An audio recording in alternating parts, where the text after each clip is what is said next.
निताई गौर प्रेमानंदे. हरी हरी बोल. हरे कृष्ण. सर्वांनी दोन्ही हात जोडा आणि माझ्या पाठीमागे म्हणा, ओम नमो भगवते वासुदेवाय. ओम नमो भगवते वासुदेवाय. ओम नमो भगवते वासुदेवाय. ओम नमो भगवते वासुदेवाय. ओम नमो भगवते वासुदेवाय. ओम नमो भगवते वासुदेवाय.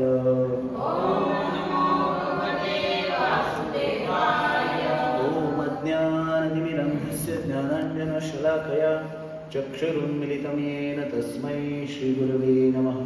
श्रीचैतन्यमनोभीष्टं स्थापितं येन भूतले स्वयं रूपः कदा मह्यं ददाति स्वपदान्तिकं. वन्दे अहं श्रीगुरौ श्रीयुतपदकमलां श्रीगुरुं वैष्णवांश्च श्रीरूपं साग्रजातं सहगण रघुनाथामितं तं सजीवं साद्वैतं सावधूतं परिजनसहितं कृष्णचैतन्यदेवं श्रीराधा कृष्णपादान् सहगण ललिता श्रीविशाखान्वितांश्च. हे कृष्ण करुणा सिंधो दीनबंधो जगत्पते गोपेश गोपिकाकांत राधाकांत नमोस्तुते. तप्त कांचन गौरांगी राधे वृंदावनेश्वरी वृषभानुसुते देवी प्रणमामि हरिप्रिये. वाञ्छाकल्पतरुभ्यश्च कृपा सिन्धुभ्येव च पतितानां पावनेभ्यो वैष्णवेभ्यो नमो नमः. श्रीकृष्ण चैतन्य प्रभु नित्यानंद श्री अद्वैत गदाधर श्रीवासादि गौर भक्तवृंद. हरे कृष्ण कृष्ण कृष्ण हरे हरे हरे राम राम राम हरे हरे. मुखं करोति वाचालं पङ्गुं लङ्घयते गिरिं यत्कृपातमहं वन्दे श्रीगुरुं दीनतारिणं परमानन्दमाधवं श्रीचैतन्यमीश्वरं. हरे कृष्ण. स्वागत आहे आपल्या सर्वांचं. तर आज आपण श्रीमद भगवद्गीतेचा परिचय विशेष भगवद्गीतेची ओळख करून घेणार आहे आणि पुढच्या वेळेसपासून आपण श्रीमद भगवद्गीता अध्याय 1 पासून सुरू करूया. तर आपल्या सर्वांना माहिती आहे भगवद्गीता कोणी कोणाला सांगितली? संवाद आहे भगवद्गीता एक अर्जुन आणि भगवान श्रीकृष्ण यांच्यामध्ये झाला. कुठे झाला हा संवाद? कुरुक्षेत्रावरती. आणि त्यामुळे भगवद्गीता सुरू होतानाच पहिलाच शब्द कोणता? धर्मक्षेत्रे कुरुक्षेत्रे समवेतायुत्सवः मामकः पांडवाश्चैव किम कुर्वत संजय. धृतराष्ट्र म्हणाले, धृतराष्ट्र उवाच. त्या धृतराष्ट्राच्या नावापासून भगवद्गीतेची सुरुवात झालेली आहे. आणि पहिला शब्द काय आला गीतेमध्ये? धर्मक्षेत्रे. धर्म हा पहिला शब्द आला. आणि मग भगवद्गीता का शिकायची किंवा भगवद्गीता काय शिकवते, का ऐकायला पाहिजे भगवद्गीता, याचं कारण या पहिल्या शब्दामध्ये आहे. काय शिकवते भगवद्गीता आम्हाला? धर्म. धर्म शिकवते. मग आमचा धर्म कोणता? आमचा हिंदू, कोणी म्हणेल आम्ही मुस्लिम, कोणी म्हणेल आम्ही माळी, म्हणू शकतं काही ना काहीतरी. प्रत्येकाने स्वतःचा आपला धर्म ठरवलेला आहे. पण आमचा धर्म काय आहे? आम्ही आहोतच आत्मा. हेच आम्ही विसरलो. आणि जेव्हा आपल्याला समजेल ते आम्ही आत्मा आहोत हे समजण्यासाठी अगोदर भगवद्गीता वाचायला पाहिजे. आणि मग त्या आत्म्याचा धर्म काय? भगवंतांची सेवा करणं. तो आमचा धर्म. श्रीकृष्ण परम पिता आहेत आणि त्या परमपिता परमात्म्याची सेवा करणं हा आमचा धर्म. आणि हे कोण शिकवतं? भगवद्गीता शिकवते. म्हणून भगवद्गीता अध्ययन केली पाहिजे. आणि मग ही भगवद्गीता धर्मक्षेत्रे कुरुक्षेत्रे इथं सुरू झाली. आणि शेवटचा जो श्लोक आहे त्यामध्ये हे म्हटलेलं आहे, विजयस्तु, त्यामध्ये म्हटलेलं आहे ध्रुवा नीतीर मतीर मम. तरी भगवद्गीता का ऐकायची आणि का शिकायची? मम धर्म, माझा धर्म काय आहे हे भगवद्गीता आम्हाला शिकवते. आणि मग गीता महात्म्यामध्ये अनेक श्लोक आहेत. त्यामध्ये पहिला म्हणजे हा एक श्लोक आहे, त्यामध्ये म्हटलेलं आहे, मलिने मोचनं पुंसा जलस्नानं दिने दिने सुकृत गीतामृत स्नानं संसार मलनाशनम. मलिने मोचनं पुंसा, मन आपलं सगळ्यांचं मलिन झालेलं आहे की नाही? या संसारामध्ये जे आहेत त्या सगळ्यांचं मन कसं झालं? मलिन झालं. पण जेव्हा आम्ही जन्म घेतला तेव्हा आमचं मन मलिन होतं का? नाही. लहान मुलांचं मन मलिन असतं का? नाही, त्यांच्या मनात काहीच भावना नसते. पण जसजसं मोठं होत जातो, इंद्रिय प्रबळ होतात, तेव्हा काय होतं? मन मलिन होतं. आणि त्या मलिन झालेल्या मनाला सांसारिक बंधनांनी किंवा सांसारिक कर्मांनी मलिन जे मन झालेलं आहे त्या मनाला जर स्वच्छ करायचं असेल तर साधा सुद्धा साबण वापरून चालेल नाही. मन निर्मळ तो काय करेल? साबण. कुठला साबण? मग कुठला वापरणार तुम्ही? लक्स, लाईफ बॉय, मेडिमिक्स, किती साबणाचे ब्रँड्स आहेत. तो कुठलाही वापरून जमणार आहे का? मनाला कुठला साबण नाही. मनासाठी एकच साबण, तो म्हणजे हरे कृष्ण कृष्ण कृष्ण हरे हरे, हरे राम राम राम हरे हरे. हा महामंत्र, हा साबण मनासाठी. मनत्रायते इति मंत्र. आणि मग गीतेमध्ये पण अनेक प्रकारचे असे श्लोक आहेत जे भगवंतांनी स्वतः केलेला उपदेश आहे. आणि भगवंतांचा उपदेश आजच आम्ही आत्ताच मोहोळमध्ये ऐकून आलो. 7व्या अध्यायामध्ये भगवंत अर्जुनाला सांगत आहेत, मयि आसक्त मना पार्थ योगम युञ्जन मदाश्रयः. माझ्याशी आसक्त हो आणि मला प्राप्त कर आणि ऐक. यथा ज्ञास्यसि तत् शृणु. त्यासाठी काय केलं पाहिजे? ऐकलं पाहिजे. मन शुद्ध करायचं असेल तर ऐकलं पाहिजे. काय ऐकलं पाहिजे? ग्राम्य कथा का भगवत कथा? सांसारिक कथा ऐकाव्या का भगवत कथा ऐकाव्या? सांसारिक कथा ऐकून मन शुद्ध होते का? आणखीच हे होते. एकमेकांकडे गेलं ते आम्हाला सांग, काय सांगू, बऱ्याच दिवसात भेटे गेलो चर्चा. पहिल्यांदा तू कसं आहेस? आम्ही बरं आहे बरं. तुम्ही कसं आहे? हा आम्ही पण बरं आहे. चालू आहे. कसं चालू आहे? तरी पुढचं विचारतो कसं चालू आहे. मग ती सुरू होते तिथून. कसं चालू आहे? मस्त तिथं नाव असं झालं तसं झालं, मागच्या महिन्यात हे झालं. आणि मग विशेष करून स्त्री असते तर बाई माझ्या सुनानं असं केलं, काय सांगायचं, आमचं नशीबच धड नाही, काय आजकालच्या सुना, ही चर्चा. मग ह्यानी काय मन शुद्ध होणार आहे का मन बेशुद्ध होणार आहे? तर ह्या चर्चा नको. त्याला म्हणायचं ग्राम्य वार्ता, ग्राम्य कथा.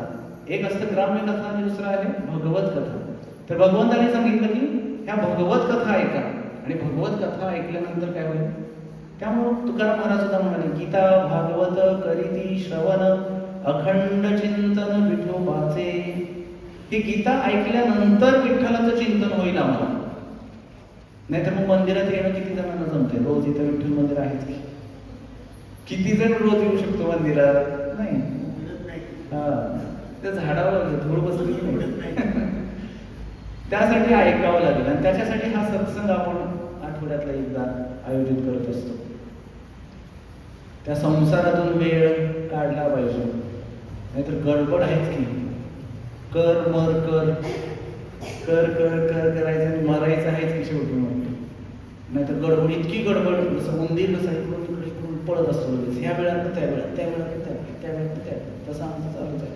धडपड चालू आहे, जगण्यासाठी धडपड चालू आहे. पण जास्त किती काळ जगणार आहे? 60, 70, 80, 100 वर्ष या आता जगणं शक्यच नाही. मग धडपड कशासाठी केली पाहिजे? मरायची धडपड करायला पाहिजे. आता तुम्ही म्हणा काय सांगायला करा तुम्ही? मरण्याची धडपड ती शिकावी. आर्ट ऑफ लिव्हिंग काही जण शिकवतो. काय शिकवतो? आर्ट ऑफ जगायचं कसं हे लोक बरेच सांगणारे आहेत. पण सत्संगामध्ये आल्यावर काय समजते? मरायचं कसं हे शिकवते. भगवद्गीता पण काय शिकवते? मरायचं कसं. मा मनुस्मर युद्धच्या, माझं स्मरण करत युद्ध कर, माझं स्मरण करत संसार पण कर. आणि माझं स्मरण करत संसार केला तर मरताना मी नक्कीच आठवेन तुला. का नाही आठवणार? आयुष्यभर ज्या भगवंताचं स्मरण करत संसार केला तर मरताना भगवंत आठवतील की नाही? आणि आयुष्यभर विसरून जर भगवंताला संसार केला, भगवंत आठवतील का मरताना? आठवतील का? नाही.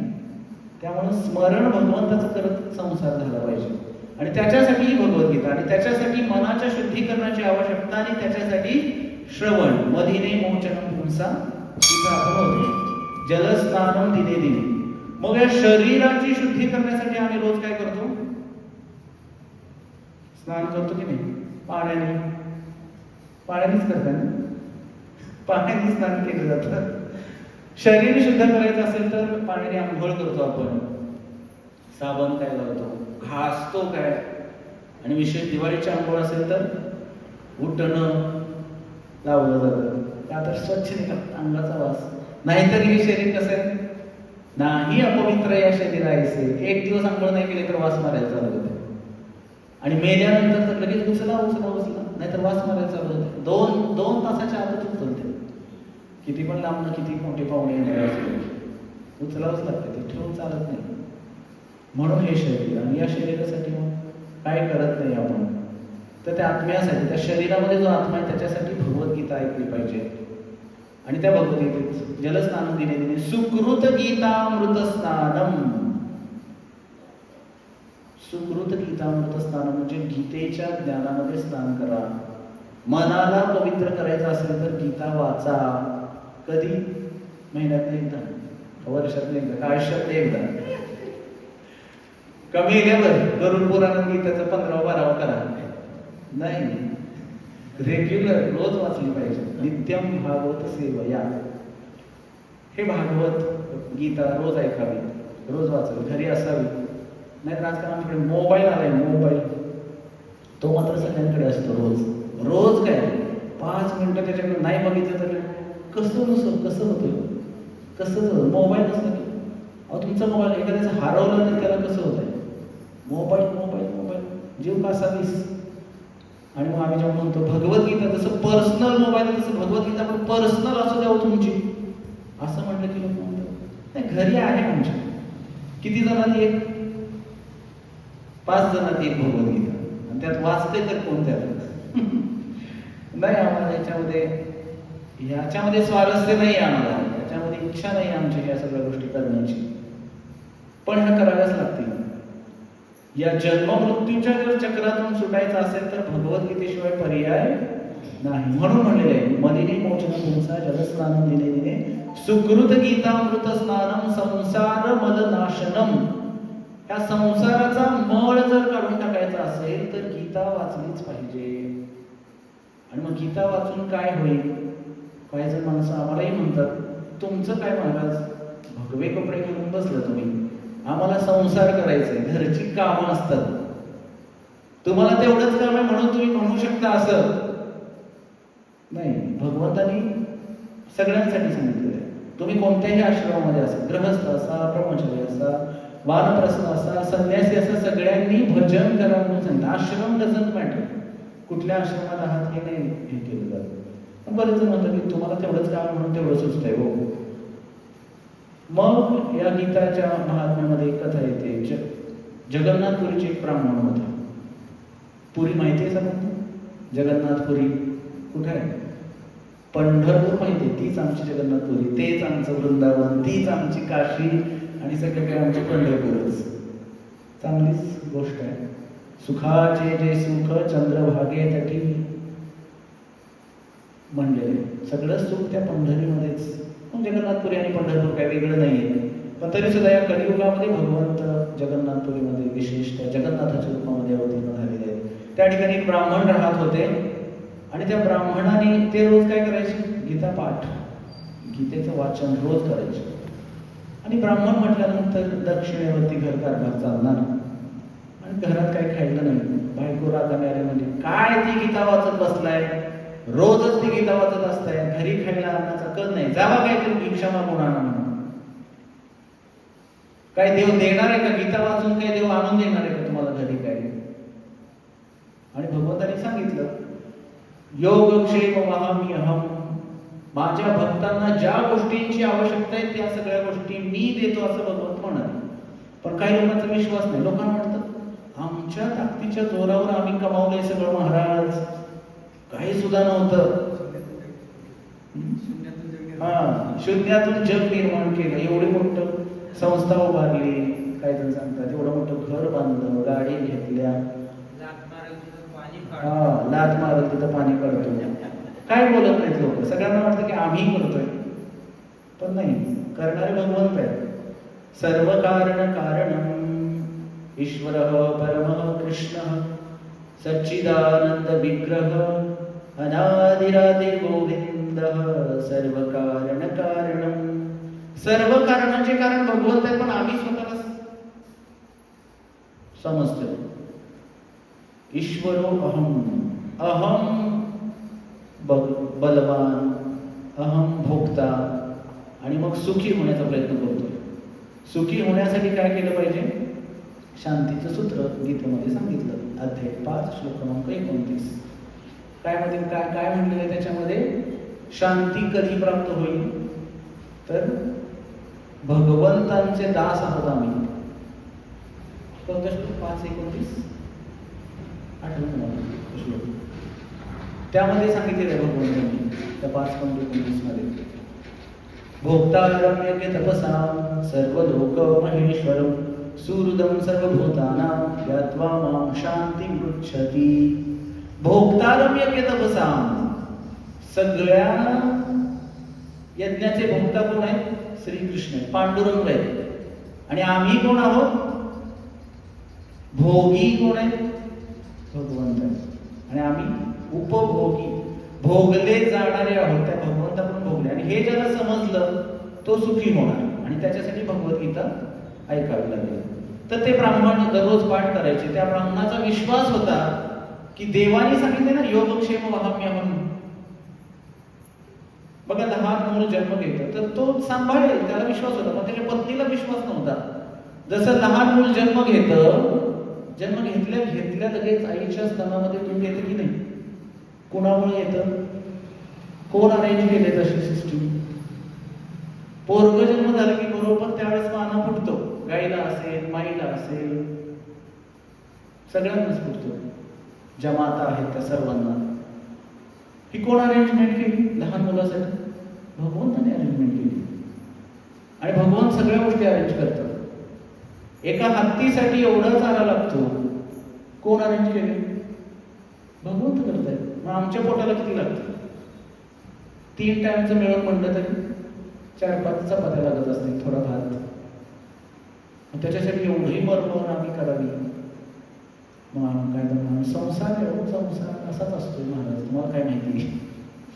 त्याचाही संसार विचार केला, बायकोच ऐकावं लागतं लग्न झाल्यावर. नाही म्हणून काय करणार? गेले मागायला भिक्षा मागायला गेले. सकाळचं दुपार झाली तरी माघारी आले नाही. दुपारच्या 4 वाजता झाले तरी माघारी येणार. बायकोच्या पोटात कावळे वरडायला लागले. भूक लागली कसं होतं? काही जण ज्यांना पित्ताचा त्रास असतो त्यांना तर जास्तच हे होतं. तिला असेल कदाचित. आणि दुपारच्या वेळेस बरोबर काय माघारी येणार, राग येत होता मनातून तिला. आणि तिनं काय केलं की त्या ब्राह्मणाने जाताना ते दाखवलेलं होतं. गीता त्यामध्ये दाखवलेलं होतं योगक्षेम वहामी. बघ, इथं भगवंतांनी सांगितलं की सगळ्या गोष्टी मी देतो ज्याची गरज आहे त्याला. माझ्या भक्ताला ज्या गोष्टीची गरज आहे त्या गोष्टी मी देत असतो. आणि ती काय करते? तो पेन घेते त्याच्या हातात, त्याच्यावरती खाट मारते, 2 रेषा ओरखडा ओढते. आणि मग ते झाल्यानंतर तिकडे ब्राह्मण भिक्षा मागतायत. कोण काय द्यायला सफिशियंट भिक्षा काही जमा होत नव्हती, जेवढी लागणार होती, आवश्यक होती तेवढी. आणि त्यांना वाटायचं की एवढं घेऊन गेलं तर बायको परत पाठवेलो, त्यामुळे काय करू, थोडं आणखी घेऊन जाऊ. म्हणून आलेच नाहीत लवकर. आणि इकडं काय झालं, एक मोठी गाडी भरून 2 जण आले. एक सावळ्या रंगाचं पोरग, एक गोऱ्या रंगाचं पोरग. सावळ्याची केस थोडी कुरळी होते. ते पोरं आले आणि ती घरातच बसली होती वाट बघत. कधी येते कधी येते कधी येते, काहीच नाही घरी बनवून काहीच पडलेलं. आणि तेवढी मोठी गाडी त्या सामानाची भरलेली बघून तिला आनंद झाला. अरे म्हणे कोणासाठी? तुमच्यासाठीच. कोणी पाठवली? तुमच्या पतीने. तुम्ही कोण? आम्ही त्यांचे शिष्य आहोत. आणि आजपर्यंत तर कधी दिसलं नाही, आला नाही कधी घरी, काही नाही काही नाही. तर म्हणे आम्ही त्यांच्याशी, आम्ही कशाला खोटं बोलू, त्यांनीच आम्हाला पाठवलं. घ्या उतरून सामान. लगभग ते सामान उतरायचं. घर भरून गेलं. होतीच एक खोली, भरायला किती वेळ लागला नंतर. गाडीवर सामान घर, त्याच्यामध्ये सगळं दागदागिने काय, साड्या काय, किराणा काय, सगळ्या लागणाऱ्या एका आवश्यक त्या सगळ्या गोष्टी त्याच्यामध्ये होत्या. आणि उतरल्यानंतर सगळी गाडी, त्या पोराने पण खाली करू लागली ती गाडी. जाताना घाम सुटला होता त्यांना. अहो पाणी तरी घ्या, नाही नको म्हणून, थोडं काहीतरी खाऊन जावं. बनवते लगेच, आता तुम्ही आणलेल्याच बनवावं लागेल. तेवढा वेळ काय म्हणले, आम्हाला जायचंय लवकर, पुढची पण सेवा आहे. तर नाही म्हणजे थोडं खाऊन जाऊ की, नाही म्हणे माझ्या जिभेला हे केले, करून असं जी बाहेर काढली जाते ते सावळ्या रंगाचं पोरं, आणि त्याच्या जिभेवरती असं पूर्ण लाल लाल झालेलं दिसतं, काहीतरी असं कोणीतरी चाकूनी कट केलेला असा वास प्रकारे, आणि ते लाल गुंद रक्त होऊन त्या ब्राह्मण पत्नीला खूप असं हे वाटतं, केवढं पण काय कोणी असं केलेलं असेल. आणि ते दोघं निघून जातात. आणि अगदी संध्याकाळच्या सुमारास तिने सगळा स्वयंपाक विपाक करून ठेवला, नैवेद्य दाखवला, आरती केली आज भगवंताची मनोभावे. ओम जय जगदीश हरे, स्वामी जय जगदीश हरे, भक्त जनों के संकट, दास जनों के संकट, क्षण में दूर करे. ओम जय जगदीश हरे. लगेच आमची संकट सगळी क्षणात दूर कर बाबा भगवंता. तर आरती झाली आणि मग ब्राह्मण येतात, हताश होऊन आले होते, आता बायकोने काय म्हणते काय नाही काय म्हणते. आली लगेच ताटात आरती बिरती घेऊन, काय हा काय एवढा आनंद कशाचा, बघा म्हणजे घरात हे कसं काय, तुम्हीच तर पाठवले म्हणजे, तुमच्या शिष्यांना पाठवलं नव्हतं काही दोघांना घेऊन. माझे शिष्य कोण, माझा कोणी शिष्यच नाही. अहो काय खोटं बोलताय म्हणले. मलाही तसंच पहिल्यांदाच पोरं आलते दोन. कोण दोन पोरं, कशी होती काय विचारल्यानंतर सांगते. सावळ्या रंगाचं एक होतं, गोऱ्या रंगाचं एक होतं, चांगलं गुबरं. आणि म्हणे हा त्यांनी मग काय त्यांना काही दिलंच की नाही तू, त्यांनी एवढं आपल्यासाठी आणलं, त्यांना काही खा वगैरे काही म्हणली की नाही. तर नाही, हा मी म्हणले म्हणते, पण त्याने काही खाल्लंच नाही. का नाही, तर एखादी दाखवलं म्हणे त्याच्या जिभेवरती रक्त आलं होतं. तुला काही समजलं की नाही, मला काही समजलं की नाही म्हणजे तुम्हाला समजणं झालंय म्हणते ती. अहो अगं म्हणे आपल्या घरी साक्षात कृष्ण आणि बलराम येऊन गेले. जे सावळ्या रंगाचं वर्ग होतं ते कृष्णच होते, आणि त्याच्या जिभेवरती जो ओरखडा होता तो तू ओरखडाच्या गीतेमध्ये तू ओरखडा ओढलास. योगक्षेम वहाम्य अहम या शब्दांवरती ते शब्द कोणी बोललेले आहेत, कोणी बोललेले आहेत, भगवंतांनी बोललेले आहेत. या स्वयं पद्मनाभस्य मुख पद्मात विनिसृतः. गीतेमधले जे शब्द आहेत, मुख पद्मात स्वयं पद्मनाभस्य, स्वतः भगवान पद्मनाभांच्या मुखातून आलेली गीता. मुखातून बोलताना जिभेचा वापर होतो, आणि ते शब्द जिव्हा टच वरती टाळायला लागल्याशिवाय शब्द फुटतो का, नाही. आणि त्या शब्दांवरती तू संशय घेतलास तर भगवंत स्वतः आले आणि ते ओरखडा त्या भगवंताच्या जिभेला हे झालेलं आहे. ती जखम होती म्हणून, त्यामुळे भगवंत काही खाऊ शकत नव्हते. त्यावेळेस तिला समजतं, आणि त्यावेळेस ती रडायला लागते, भगवंताची माफी मागते, क्षमा मागते. तर हे आहे गीतेचं महात्म्य, की गीतेमध्ये जे काही वचन भगवंताने दिलेले आहेत, भगवंत म्हणतात नमे भक्ता प्रणश्यती, माझ्या भक्ताचा नाश होत नाही, माझ्या भक्ताचं संरक्षण मी करतो. भगवंताने गीतेमध्ये सांगितले, बऱ्याच गोष्टी सांगितल्या भक्तांच्या संदर्भात, आणि बाकीच्या इतर गोष्टी, सगळ्या गोष्टी, तत्व सांगितले अनेक. तर त्यामुळे ही गीता आम्ही ऐकावी. आणि मग शेवटी गीता महात्म्यामध्ये आणखी श्लोक आहे, त्यामध्ये म्हणलेलं आहे एकम शास्त्रम देवकी पुत्र गीतम, एको देवो देवकी पुत्र एव, एको मंत्रस्तस्य नामानि यानि, कर्मापि एकम तस्य देवस्य सेवः. कलियुगासाठी एकच शास्त्र आहे, एकम शास्त्रम. कोणतं, देवकी पुत्र गीतम, देवकीच्या पुत्राचं गीत. देवकीचे पुत्र कोण आहे, कृष्ण. आणि त्यांनी कोणतं गीत सांगितलं, भगवद्गीता. एको देवो देवकी पुत्र एव, एकच देव आहे तो म्हणजे भगवान श्रीकृष्ण, देवकीचा पुत्र हा देव. आपुला तो देव एक करून घ्यावा. आमच्या इथं देव 4 धाम यात्रेला घेऊन तिकडनं देव घेऊन आलो खाली. बाकी इथं किती भारतामध्ये अनेक तीर्थस्थळ आहेत, सगळीकडे गेलं का आम्ही तिथला एक फोटो आणायचाच आणि देवाला ठेवायचा. श्रद्धा आणायचा देवाला ठेवायचा. असं करत करून आमच्या देवाला भरलाय बा. सांग देव बाहेर पडायला लागले देवाला, इतके देव. मग परत कळत कुठल्या देवाची पूजा करायची, कोणाला सोडायचं. घाबरतात लोक. भारतात सगळ्यात जास्त लोक कशाला घाबरत असतील तर ते देवालाच घाबरतात. माहिती का तुम्हाला? देवाला घाबरतात. सगळ्यात जास्त लोक कशाला घाबरतात? देवाला घाबरतात. आणि म्हणून काय काय लोक देवाला मान्यच करणं झाले. आता देव नाहीच म्हणतात सगळं. कारण असलं तर काय करेल, आमचं पाप बाहेर पडायला गेलं त्याची शिक्षा आम्हाला घेऊन मिळेल, हे त्याची भीती वाटते लोकांना. म्हणून नास्तिकता वाढते विशेष करून आत्ताच्या समाजामध्ये. कारण ते देवाला नाकारूनच टाकलं तर आम्ही इंद्रिय तृप्ती करायला मोकळे. आम्हाला जसं पाहिजे तसं आम्ही वागू शकतो, राहू शकतो.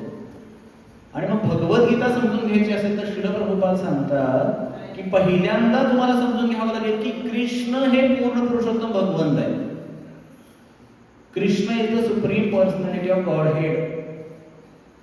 जसं भागवतामध्ये म्हटलेलं आहे, 24 अवताराचं वर्णन झाल्याच्या नंतर शुकदेव गोस्वामी परीक्षितांना सांगतात, एते चंशकदा पुंसाम कृष्णस्तु भगवान स्वयं इंद्रारी व्याकुलं लोकं मृडयन्ति युगे युगे. कृष्णच पूर्ण पुरुषोत्तम भगवंत आहेत आणि याच्यावरती आमचा ठाम विश्वास पाहिजे. तेव्हा ती भगवद्गीता आम्हाला समजेल, नाहीतर नाही समजणार. कारण पुढे जाऊन कृष्ण सांगणार आहे 10व्या अध्यायामध्ये, या भौतिक जगामध्ये कोण मी आहे, मी कशा प्रकारे मला विस्तारित केलेलं आहे, त्यावेळेस ते समजणार नाही आपल्याला. पर्वतानाम हिमालय, सगळ्या पर्वतामध्ये हिमालय पर्वत मी आहे. त्यानंतर देवानाम नारद, सगळ्या देव महर्षींमध्ये ऋषींमध्ये नारद मी आहे, असं भगवंतांनी विभूती योगामध्ये सांगितलेलं आहे. मग ते कधी कधी आपल्याला त्याच्यावर विश्वास बसणार नाही. त्याच्यासाठी पहिली गोष्ट भगवद्गीता समजून घ्यायची असेल तर कृष्ण पूर्ण पुरुषोत्तम भगवंत आहेत ह्याच्यावरती पहिला विश्वास ठेवावा लागेल. त्यानंतर एको देव देवकी पुत्र एव, आणि मग बाकीचे देवदेवतांचं काय करायचं तुम्ही म्हणाल? त्यांची आराधना करायची आवश्यकता नाही, तर डायरेक्ट भगवंताची आराधना करा. एक असतं की डायरेक्ट ताटातला घास उचलायचा आणि खायचा, असं खायचं. आणि दुसरं एक आहे की उचलायचं आणि असं खाता येते. सोपं कोणतं आहे? असं खाणं सोपं आहे का असं खाणं सोपं आहे? समोर. तर देवी देवतांची पूजा म्हणजे कसं खाण्यासारखं आहे? मग काही लोक असतात तिड्यातली, त्यांना ते समजत नाही, मग ते काय करतात? असं खाण्याच्या ऐवजी भगवान म्हणतात ती देवी देवतांच्या द्वारे केलेली पूजा ही कशी आहे? अप्रत्यक्षरित्या माझीच पूजा तुम्ही करत आहात. आणि दुसरं आहे की प्रत्यक्षरित्या डायरेक्ट भगवंताची पूजा करा, भगवंत उपलब्ध आहेत आपल्यासाठी. तर गीता हे सांगते की भगवंताची डायरेक्ट पूजा आपण केली पाहिजे. कृष्णच पूर्ण पुरुषोत्तम भगवंत आहेत. एको देव देवकी पुत्र एव, एको मंत्रस्तस्य नामानि यानी. एकच मंत्र आहे, हरे कृष्ण कृष्ण कृष्ण हरे हरे, हरे राम राम राम हरे. अर्थातच मंत्र अनेक आहेत, संप्रदायानुसार वेगवेगळे मंत्र असू शकतात. रामकृष्ण हरी मंत्र आहे, श्रीराम जय राम जय जय राम. नाम मंत्र भरपूर आहेत, संप्रदायानुसार वेगळे असू शकतात. पण तो एकच मंत्र आपण त्या संप्रदायामधून घ्यावा. संप्रदाय विहीनाय मंत्रास्ते विफला मतः. मनानच कुठलाही मंत्र घेतला, मला आवडतो म्हणून हाच मंत्र मी जप करतो आणि मग मला देवाची प्राप्ती होईल, असेच लोक बरेच जण करतात. भक्ती बरेच जण करतात भारतामध्ये. आपल्याकडे थोडंसं संस्कृती आहे, लोकांना माहिती असतात काही गोष्टी. पण कशी भक्ती करतात? आमच्या मनाने भक्ती करतो आम्ही. आम्हाला जसं वाटतंय ना, चला हा मंत्र आज चांगला वाटता, हा मंत्र आज जप करतो. थोड्या दिवसांनी वाटलं की तो मंत्र नाही, काही कामच करेना तो मंत्र, असं वाटलं की लगेच मंत्र बदलला आणि त्या देवाकडे गेला तर काही मिळलं ना. त्या हरे कृष्णाच्या सत्संगाला जाऊन काही भेटतं ना, ती येतात महाराज सांगतात आणि जपच करा म्हणतात सारखे, हरे कृष्ण करा, हरे कृष्ण करा, हरे कृष्ण करा. काय मिळणार आहे हरे कृष्ण करून? काही लोकांना वाटू शकतं. पण हरे कृष्णामध्ये सगळं काही आहे. सकाळीच आमचे गुरु महाराज सांगत होते, परमपूज्य लोकनाथ स्वामी महाराज, हरे कृष्ण महामंत्र उच्चारल्यानंतर तुम्हाला सेपरेट विष्णू सहस्रनाम बोलायची गरज नाही. हरे कृष्ण मंत्रात विष्णू सहस्रनाम ऑलरेडी आहे, म्हणून तर त्याला महामंत्र म्हटलेलं आहे. महामंत्र नुसता मंत्र म्हटले ना, नाही, महामंत्र. महा म्हणजे ज्याच्यात सगळं काही समाविष्ट आहे, त्यामुळं आपण हा महामंत्र जप करावा. एको मंत्रस्तस्य नामानि यानि कर्मापि एकं तस्य देवस्य सेवा. आणि एकच कर्म करण्यासारखं आहे, ते म्हणजे भगवंताची सेवा करावी. आता तुम्ही म्हणा, काय देवाची सेवा करावी? सगळ्यात महत्वाची सेवा काय आहे? नाम जप करणं ही सगळ्यात मोठी सेवा आहे. त्याच्यासाठी काही पैसे लागतात का? काय लागतं? फक्त एक माळ आणि स्वतःचा वेळ. माळ आणि काळ लागतो, वेळ लागतो देण्यासाठी. तुमचा वेळ तुम्हाला द्यावा लागेल. 5 मिनिटं 10 मिनिटं बसा, दररोज एक माळा जप करा, हरिनाम घ्या, आणि मग काय होईल? नाम संकीर्तन साधन पै सोपे चळतील बापे जन्मांतरीची, न लगे सायस जावे वनांतरा, सुखे येतो घरा नारायण. नारायण घरीच येईल की नाही? आले सुद्धा. एकनाथांच्या घरी आले नारायण, स्वतः असले. पांडुरंग आले, 12 वर्ष श्रीखंड्या म्हणून पाणी भरलं देवानी. चोखामेळ्यांच्या घरी आले, बायकोचं बाळंतपण करून गेले. जनाईला भगवंत दळण दळू लागले. ओव्या गाऊन स्वरात दासी जनीच्या घरात, दळण दळीले सख्या श्रीहरी, आळ चोरीचा माठावरी. त्या जनाबाईच्या घरी सुद्धा भगवंत गेले. मग आम्ही तितक्या आर्त भावनेने जर देवाला बोलवलं, आज सुद्धा भगवंत कमरेवर हात ठेवून तयारच आहेत. कधी मला बोलवत तर मी कधीच. तुकाराम महाराजांसाठी सुद्धा भगवंत गेले. तुकाराम महाराज परवाच तुकाराम बीज झाली मागच्या आठवड्यामध्ये, सांगता झाली त्याची. ललित उत्सव त्याला म्हणतात. महाराज जायच्या अगोदर 8 दिवस पांडुरंग स्वतः महाराजांच्या सोबत राहिले होते देहू गावामध्ये. त्या इंद्रायणीच्या काठी विहार केला पांडुरंगाने. तुकाराम महाराजांच्या सोबतच होते भगवंत देहूमध्ये. काय त्या तुकाराम महाराजांचा अधिकार असेल? आणि हा अधिकार केवळ कशामुळे प्राप्त झाला त्यांना? नामस्मरणामुळे. इतकं नामस्मरण, इतकं नामस्मरण. सततम कीर्तयन्तो मां यतन्तश्च दृढव्रतः. सतत कीर्तन केलं, सतत कीर्तन केलं, सतत कीर्तन केलं.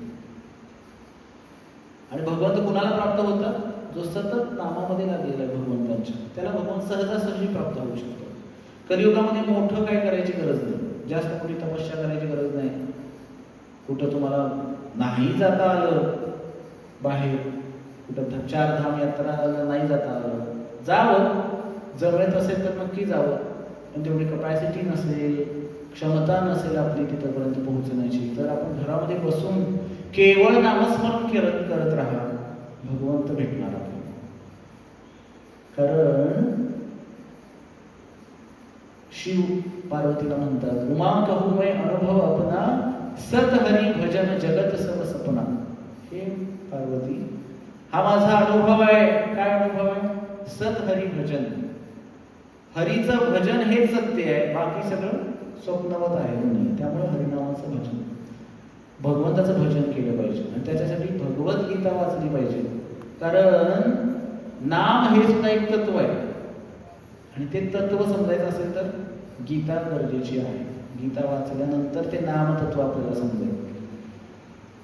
आणि मग नामतत्व काय करेल? नाव घेत गेल्यानंतर आता एखाद्याचं नाव घेतलं तुम्ही, हे सूरज, तुमच्या समोर कोण येणार?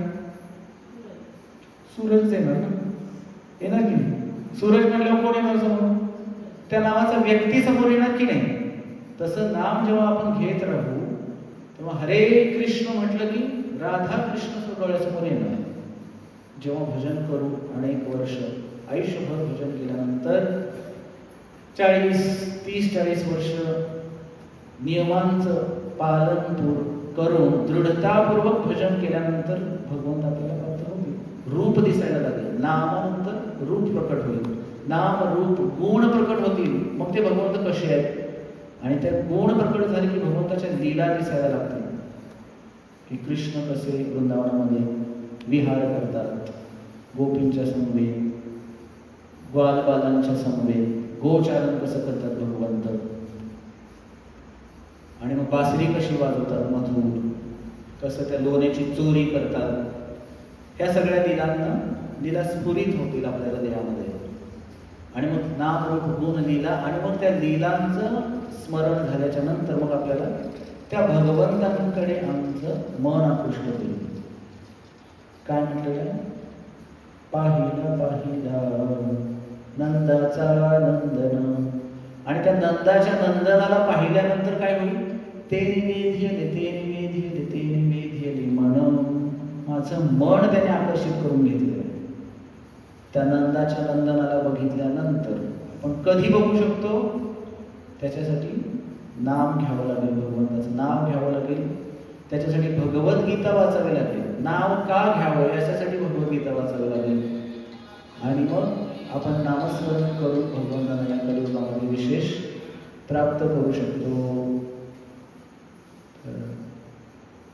आज आपण या ठिकाणी थांबूयात. तर हे नामस्मरण कोणतं आहे, हरे कृष्ण महामंत्राचं नामस्मरण आहे, आणि सोपा मार्ग आहे. नाम घ्यायला काय फक्त वेळ द्यायचा आहे, आणि ती ही सकाळची वेळ तुम्ही देऊ शकत असाल तर अगदी उत्तम. सकाळचं वेळच भेटत नाही, आम्ही संसारिक आहोत, झोपायच्या आधी वेळ द्या. काही लोकांना तेवढाही वेळ भेटत नाही, वेळ ते काढावा लागेल, वेळ यायच्या आधी वेळ काढावीच लागेल, समजते की नाहीतर वेळ आल्यानंतर परत काय म्हणू शकत नाही.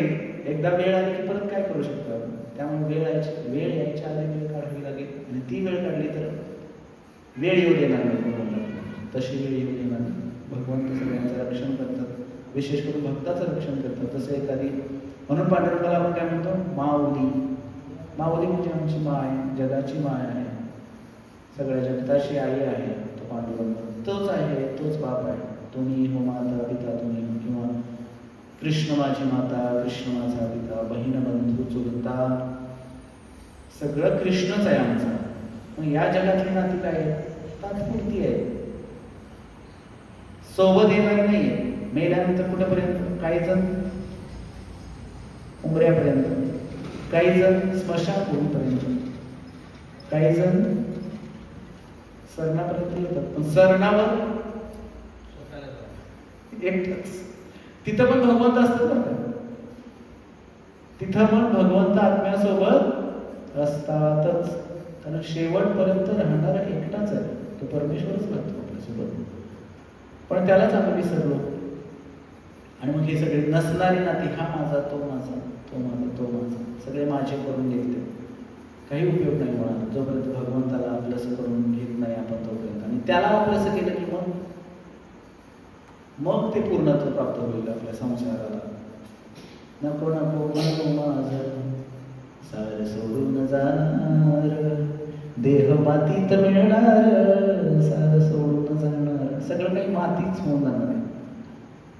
म्हणून सगळं सोडायचं असं नाही, मायावाद होईल नाही तर करायचं, पण भगवंताचं स्मरण करत केलं, जसं तुकाराम महाराजांनी संसार केला.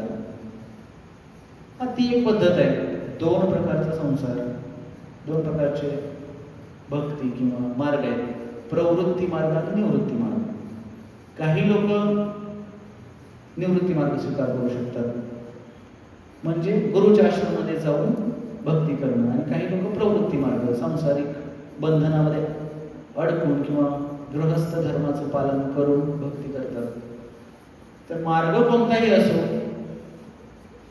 जिथं पोहोचायचं आहे त्याच्यासाठी आपण सतर्क राहिलं पाहिजे. आणि अवघड आहे, दोन्ही गोष्टी तशा अवघडच आहेत. त्याग करणं सांसारिक गोष्टींचं ती तरी काही सोपी गोष्ट आहे का? नाही. निवृत्ती मार्ग आणि प्रवृत्ती मार्ग आणि सगळ्या गोष्टींचा भोग घेत भगवंताचं स्मरण होणं पण तेवढंच अवघड आहे. त्यामुळे दोन्ही गोष्टी आपण विचार करून आपला कसा स्वभाव आहे त्यानुसार त्या गोष्टी कराव्यात. ह्याच्यामध्ये एकच आहे की नामाप्रती आसक्ती व्हावी. मय्या आसक्त मनापार्थ योगम जन्मदाश्रय, भगवंतांप्रती आसक्ती व्हावी. हेच या मनुष्य जीवनाचं लक्ष आहे, भगवंतांना प्राप्त करणं. याची देही याची डोळा, आणि ते फक्त नामस्मरणानेच होऊ शकतं. त्यामुळं हरे कृष्ण कृष्ण कृष्ण हरे हरे, हरे राम राम राम हरे हरे. श्रील प्रभुपाद की जय. नंतर श्रीमद भगवद गीता की जय. तर पुढच्या वेळेसपासून आपण भगवद्गीतेला सुरुवात करूया. पहिला अध्याय. हरे कृष्ण. थोडं कीर्तन करू.